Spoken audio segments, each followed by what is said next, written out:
Hello and welcome back to another episode of the Politically Dotted Line. Today's episode, free healthcare. There are 33 countries I researched over the last month.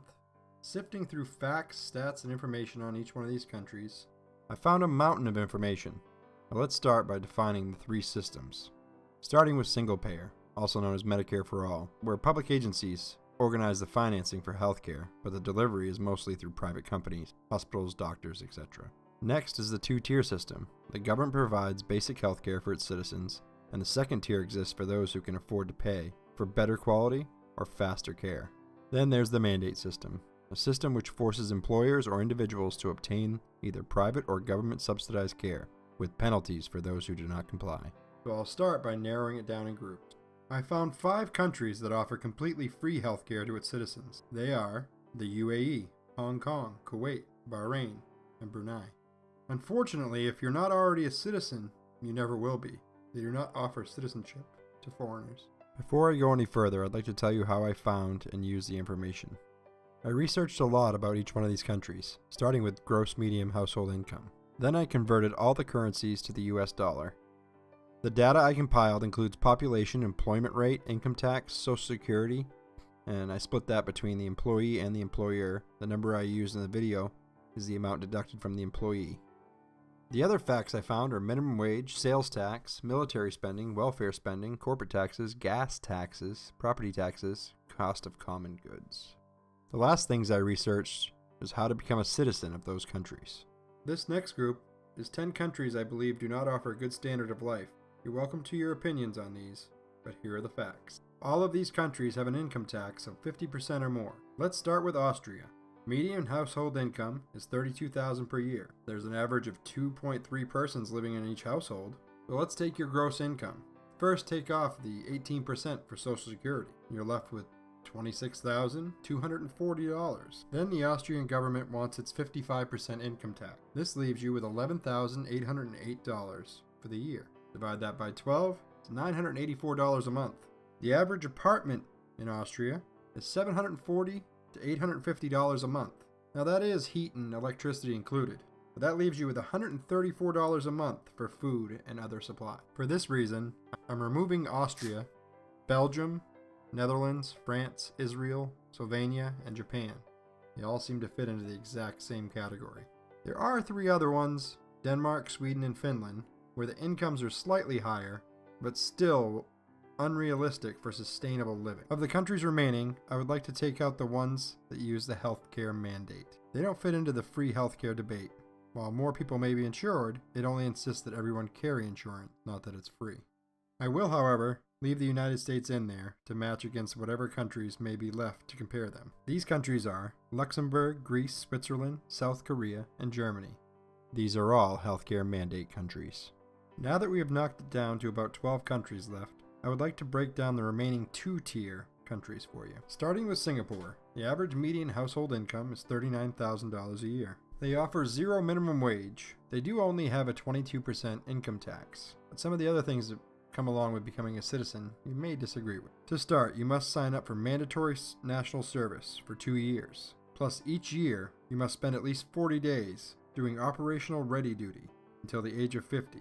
You must become a member of the Central Provident Fund, which is a state-owned savings account. You must pass a background check, have no criminal record, no dual citizenship, must live in the country for 8 years, must show tax records, and be gainfully employed, show a certain number of volunteer hours per year. The next country on the 2-tier system is Ireland. In Ireland, you can expect to make $22,000 a year. You'll pay 10% in Social Security tax, 48% income tax. Anything you buy has a 23% sales tax attached to it. They also have a gas tax of $3. To become a citizen, you must show you're a person of good character. You must pass a criminal background check. You must spend 5 out of the last 9 years living in country. Pay $1,200 in fees. I'm removing this one for the same reason that I removed Austria and a few others, due to trying to live off of less than $1,000 per month per household. Next on my list, Australia, $45,000 a year. Minimum wage of $13.50 an hour. Social Security tax, 9%. 45% income tax. To become a citizen, you must spend 4 years in country, register for the military draft, show proof of good character, and have no criminal background. The Australian model didn't sound too bad until you learn about the two-tiered system, which is one tier for everyone and another tier for people who have money. If you're looking for a good all-around care, you're going to have to pay for it. Next, we have New Zealand, which sits very close to Australia on the cost of living, citizenship, etc., with the same two-tier system, par for the poor and excellent for the rich. On to some of the single-payer countries. I always hear that single-payer is what the US should be using. Canada, UK, and other European countries have it, and it's great. The next one I cross off may be a shock, but I'll let the stats speak for themselves. In the UK, average median income, $28,000. They have a $7.10 minimum wage, 12% Social Security tax, 45% income tax, 20% sales tax, corporate tax of 20%. You must spend 5 years in country, criminal and financial background check. You need proof from a doctor that you are of good character and of sound mind. Housing costs, 240% higher than that of the US. People in the UK also have 26% less disposable income. I won't go into a debate over quality of care in the UK. I believe with all the other information it has taken itself out of the running, as for getting what you pay for. So moving along, I would like to get rid of a few more that just seem crazy. I'm not sure how people live there. Portugal, median household income, $14,000 a year. Social Security tax, 23%. Income tax, 56%. You must learn Portuguese, live in the country 5 years, no criminal background, must show birth certificate, photo ID, pass criminal financial background checks. On to Italy, $28,000 a year, 9% Social Security tax, 48% income tax, 22% sales tax, $8.50 an hour, minimum wage, 10 years in country. You need to show proof of income, criminal and financial background, show sustainability for you and your family within the country. Moving on, Spain, $23,000 a year, 29% Social Security, 45% income tax, 10 years in country, denounce other citizenship, swear allegiance and loyalty to the King of Spain. Cyprus, $22,000 a year, 11% Social Security, 35% income tax, $4.80 gas tax. There are a few ways to become a citizen.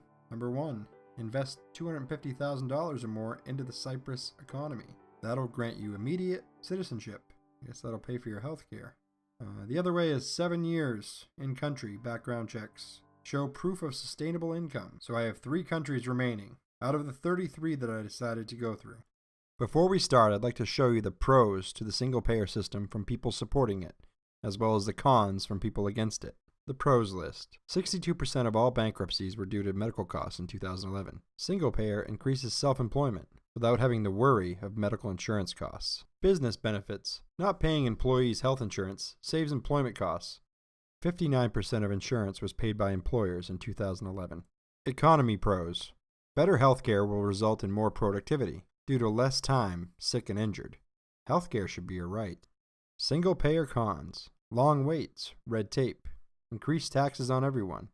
With no competition, there'll be less innovation, as well as increased government debt. Doctor cons. Fixed prices and salaries will lead to less doctors, nurses, etc. Abuse of the system will lead to rationing of care. There will be death panels deciding on whether you should live or die, based on age and cost versus life expectancy. Alright, here's what's left. These ones on the surface are a lot better than the previous ones we went through, so I really want to go in depth on each little thing about these countries. I want to give you all the information so we are not skimming over anything. These last 3 countries seem to be the closest fit for what people describe as free healthcare and what would work in the US. These countries are Norway, Iceland, and Canada. And at the end, I will compare them to the United States. There's a lot of breakdown to go through. Population differences, income, taxes, welfare, military spending, cost of living, etc. Now that it's narrowed down, let's start with Norway.